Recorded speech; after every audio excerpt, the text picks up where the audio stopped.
2024. Será que chegou a hora de o Grêmio apostar de cabeça na categoria de base? O assunto é complexo, mas vamos falar dele agora.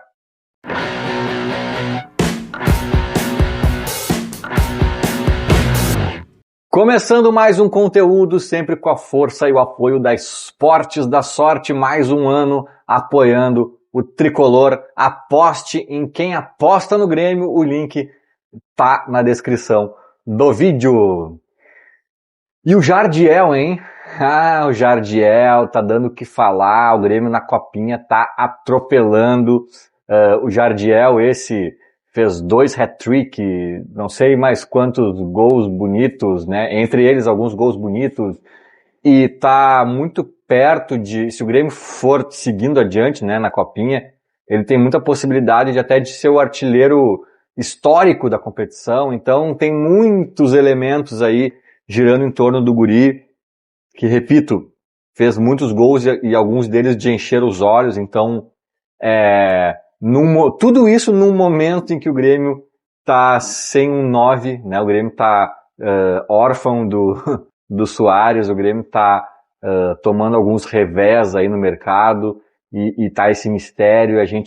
Todo mundo dizendo que precisava de 2, inclusive, o Grêmio já acenou com a possibilidade de contratar apenas um.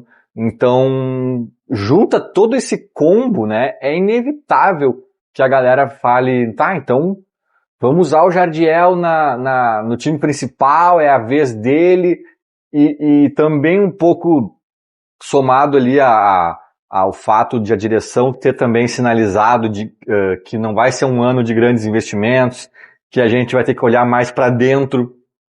Esse para dentro diz muito respeito a jogadores que já estão aqui, né? Eu já falei até isso no meu Twitter, talvez um Carbajo pós-cirurgia possa se soltar mais, um Cristaldo mais adaptado, talvez um JP Galvão adaptado e fisicamente melhor, né? Ele chegou aqui um pouco fora de forma. Eu acho que a direção do Grêmio está apostando em alguns nomes, o próprio Rodrigo Eli também, que é um zagueiro com algum cartaz lá fora, chega talvez para ser mais protagonista no momento em que o Jeromel já está com uma idade avançada, o Kahneman também fica muitos jogos fora. Então eu acho que o olhar mais para dentro, né, da direção são apostar nestas fichas, principalmente de jogadores que já estavam aqui e que podem render mais. E acho que também inclui aí uma gurizada que já estava no grupo principal e que talvez possa receber mais chances. O Nathan Fernandes, o próprio Gustavo Martins, talvez o próprio Ronald. Tem gente que ainda fala no Jonathan Robert, né? Eu nunca vi grande coisa ali, mas é verdade que as lesões atrapalharam demais o guri. Quem sabe se ele conseguir mostrar alguma coisa aí com uma sequência maior. Então acho que é esse o discurso da direção, né? Eu acho que essa é a expectativa da direção, talvez melhorar o time em relação ao ano passado, muito a partir de melhoras individuais de atletas que já estavam aqui, mais por este lado do que talvez mudando a fotografia do time com reforços, né? Eu não gosto tanto disso, eu acho que é muito botar na mão de Deus, assim, e rezar e vamos ver o que dá. Mas eu entendo, até pelas dificuldades financeiras, eu entendo esse movimento, essa expectativa aí do Grêmio. E obviamente, aí entramos finalmente na questão da base, que também, de certa forma, é olhar para dentro, né? É o discurso da direção de olhar mais para dentro, envolve também essa gurizada que ainda não foi integrada ao profissional. E tem muitos jogadores ali, né? Tem uns 4, 5 talvez da base que estão chamando a atenção na copinha. Tem um que eu não sei se é o Gustavo Neves, que dizem que é o melhor de todos, assim, que é um cara que tem que subir imediatamente. Aí tem o Alisson, tem o próprio paraguaio, acho que é paraguaio, né? Fred, que é atacante também, acho que ele é reserva do Jardiel e é o vice-artilheiro da copinha, assim, então é uma loucura o que tá rolando. Dizem também que eu não sei quem seria o titular do ataque, que se lesionou, aí por isso o Jardiel assumiu e tá destruindo. Então tem essas coisas da base, né, que às vezes o imponderável ali fala mais alto. Mas enfim, cara, tem ali não digo uma meia dúzia, mas talvez uns 4, 5 no máximo, assim, jogadores da Copinha que estão chamando atenção e pedindo talvez passagem no grupo principal. Eu acho que tem que ser integrado, sim, tem que receber algumas chances, sobretudo no gauchão, que eu acho que é um grande laboratório para entrosar time, para ver reforços, como está se saindo, para dar ritmo para os caras e para ver a base jogando partidas de gente grande, né? Onde a questão física é diferente, várias mecânicas são diferentes. É melhor tu pegar o Lajadense para testar o Jardiel do que tu pegar o Palmeiras sub-20, sub-20 e poucos, sabe? É diferente. Os caras mais velhos, mais experientes, mais cascudos e a questão física também é outra, né? Então eu acho que o gauchão vai servir muito para isso. Tomara que o Grêmio aproveite nesse sentido também, né? As primeiras fases ali, os primeiros jogos. Só que o meu ponto aqui nesse vídeo, né? O X da questão que eu quero explanar aqui foi a partir de um papo que eu estava tendo com um amigo meu, um amigo até uma figura aí gremista conhecida, não vou dizer o nome porque não me autorizou, e talvez também eu fale aqui a opinião dele meio num contexto assim meio raso e de repente pode ser distorcido e enfim, não vem ao caso quem foi, mas em dado momento ele achou que eu estava sendo um pouco, não é cruel, mas ele achou que eu estava sendo um pouco, eu estava pesando a mão na minha avaliação aí com nesses movimentos iniciais da direção, porque ele, por sua vez, estava meio que, eu não digo concordando, talvez até sim, mas entendendo melhor, assim, esse movimento e inclusive gostando do fato de o Grêmio se voltar mais para a categoria de base. Porque em tese, né, vai acontecer isso. Em tese vai acontecer isso, né? Só que a minha discordância para com este meu amigo, porque a gente, todo mundo concorda no seguinte: o Grêmio historicamente sempre teve menos dinheiro que Palmeiras, que Flamengo e blá blá blá blá blá blá blá blá blá, né? Que o centro do país.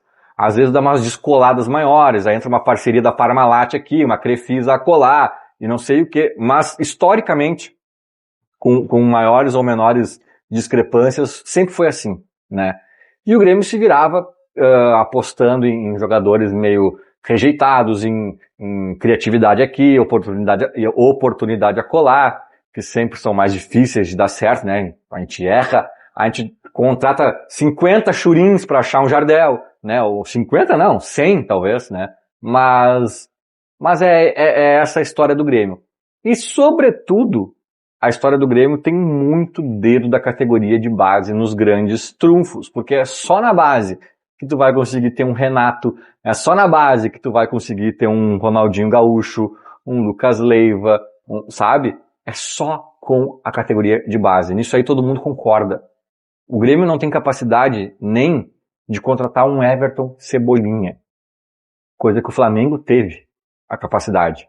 O Grêmio só vai ter um Everton Cebolinha se ele vier da base. Embora ele tenha iniciado na base do Fortaleza, o Grêmio pega ele ainda numa idade de categoria inferior, assim, né? Então, essa é a história do clube, e é verdade. E neste ponto a gente estava concordando.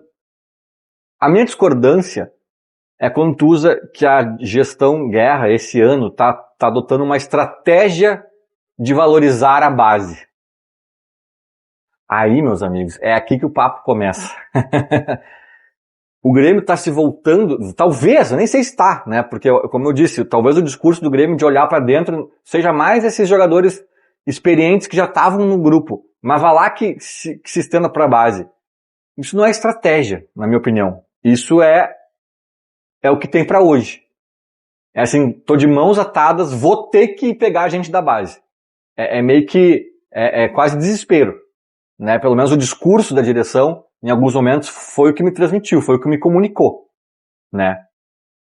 Agora, eu concordo totalmente com o Grêmio, concordaria totalmente com o Grêmio se ele fizesse uma política de valorização da base. Mas para mim, valorização da base não é falar assim, ó, quer saber, gente? Meu centroavante vai ser o Jardiel. Sobe esse guri e ele vai ser meu titular. Vamos lá, é isso aí, vamos valorizar a base. Não, cara. Isso aí eu repito, é desespero. Porque o Jardiel pode ser o novo Jardel, mas ele pode ser também um novo mamute, cara. A gente não sabe. A copinha é outro esporte. Né? Ele deu indícios maravilhosos de que pode ser útil e eu tenho fé que seja. Mas não é assim. Aí, como o Renato diz, tem que entrar aos poucos, tem que lapidar, tem que também calibrar a torcida, que às vezes o guri vai errar 2 bolas e vai ter murmurinho e daqui a pouco o guri some, sucumbe. Né? Então tem a cabeça do guri, tem 500 fatores. Não é assim. Valorizar a base, que eu concordo, é um negócio muito mais macro. E é um negócio que é mais difícil a gente ver os dirigentes tocando a mão ali de forma mais contundente, porque geralmente os frutos tu colhe em outra gestão. É que nem político, né, fazendo obras de longo prazo. É difícil, porque quem vai inaugurar é o outro. Né? Ou fazendo obras de esgoto e saneamento, coisas subterrâneas que ninguém tá vendo. Eles preferem fazer ponte. Tá todo mundo enxergando. Né? É tipo isso, cara. Pra mim, valorizar a base é tu pegar e triplicar o CT da categoria de base do Grêmio, né? Ali tu fazer o maior centro de base da América Latina. É tu ter uma política, tipo o Santos teve por muito tempo, ou talvez tenha até em algum nível, de sempre dar chances para os jovens. Uma época o São Paulo falhava muito nisso, São Paulo tinha sempre times muito cascudos, muita contratação, muito cara mais experiente. Cara, naquela época, pelo menos, se tinha um empresário com um guri craque aí de 16 anos disputado pelo Santos e pelo São Paulo, o empresário botava no Santos. Porque ele sabia que no Santos o guri com 18, 19 anos ia estar jogando no time principal. No São Paulo sabe-se lá. O Grêmio dá umas alternadas, assim, o Grêmio não tem uma cultura nem para um lado nem para o outro. Né? O Santos tinha ou tem isso na cultura do clube. Sai treinador, entra treinador, muda a direção e é gurizada jogando. E aí surge muita gente, surge o Neymar, surge não sei quem, né? Então é isso que é valorizar a base, é um trabalho maior, mais macro. O Grêmio tem uma categoria de base estupenda a ponto de assim, ó, um guri no Rio Grande do Sul quer ser jogador de futebol, o sonho dele é jogar no Grêmio. Se ele não conseguir, ele vai pro Inter, como prêmio de consolação. Esse é um sonho, né? É um patamar que a gente chegaria, que aí sim tu vê valorização da base, né? É criar enfim, um centro, uma estrutura para essa gurizada e uma política de clube voltado para essa gurizada, né? Talvez refletindo até nos pais deles, dando trabalho para pais ou assessorias e não sei o que, acompanhamento, não sei. Mas é tu transformar o Grêmio numa máquina de categoria de base, talvez que brilhe os olhos de guris de outros estados até. Não, eu quero ir para a base do Grêmio, para a famosa categoria de base do Grêmio. Né? Aí sim, o próximo Neymar tem mais chance de surgir aqui, o próximo Ronaldinho, sabe? Isso é valorizar a base. Agora, tu botar o Jadiel ali porque foi bem na copinha, não é necessariamente valorizar a base. É um pouco de desespero. Porque eu acho que tu colocar o guri para jogar no time principal tem que ter aquela parcimônia que o Renato fala, tendo jogadores contratados ou, né, mais experientes, pode até ser da base do clube, mas já mais velhos, como titulares.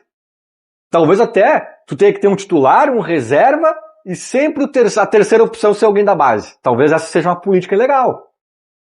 Aí sempre vai ter um cara suspenso, um cara lesionado, um cara assim, um cara assado. Aí o que era reserva já joga de titular, aí daqui a pouco ele cansa, aí já entra o guri da base nos 15 minutos finais, e vai aos poucos participando e entrando e mostrando, e daqui a pouco tu vê, não, eu acho que ele já subiu um degrau, acho que ele já é o reserva imediato, e de repente ele já é titular e vambora.